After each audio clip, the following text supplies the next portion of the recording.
Greetings and welcome to our series of weekly devotionals where we take a look at one of the lectionary readings and offer some thoughts for reflection. And this week we're looking at a story about the prophet Elijah in the first book of Kings. A few years ago I went to visit with the first church that I belonged to in the United Church of Christ.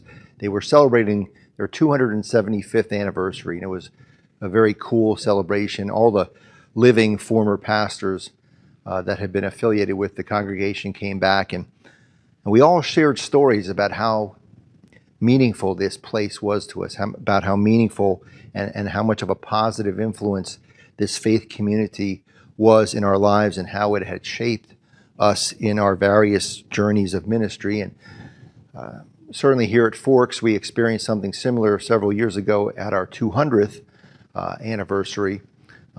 Although I was very new to the congregation, former pastors and many congregation members shared various stories of how this congregation, this place, this church had been a positive influence in their lives and had shaped them in their faith. And these stories, I think, are important to us, and it's important to remember the stories of our faith, and because they remind us of God's presence, that God is also an active character in that story. And in this particular passage in the book of Kings, Elijah, as I mentioned yesterday, is in a bad way, and he's full of despair. He says, "I've been zealous for the Lord, but the Israelites have forsaken your covenant, thrown down your altars, killed your prophets with the sword. I alone am left, and they're seeking my life to take it away." But the thing is, as he expresses this struggle and this discontent, these hardships, he forgets that just before this story happens, he had witnessed a great success. God had intervened on his behalf, had helped him to win in a battle between foreign prophets. An altar to the Lord had been built, a covenant established with God, between God and God's people.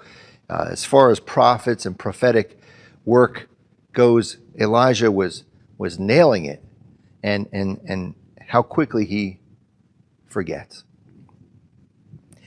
And so I think, certainly for the first church that I had been a part of and that I had gone back and visited, and certainly here at our congregation, we have our share of struggles and hardships, and sometimes it seems, that we're just in a bad way.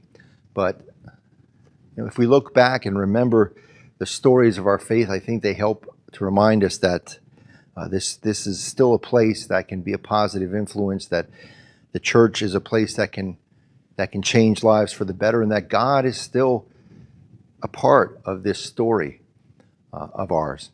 And so perhaps today you might try and recall your own stories.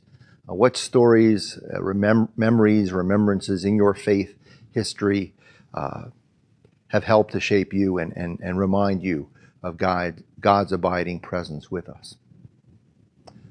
Amen.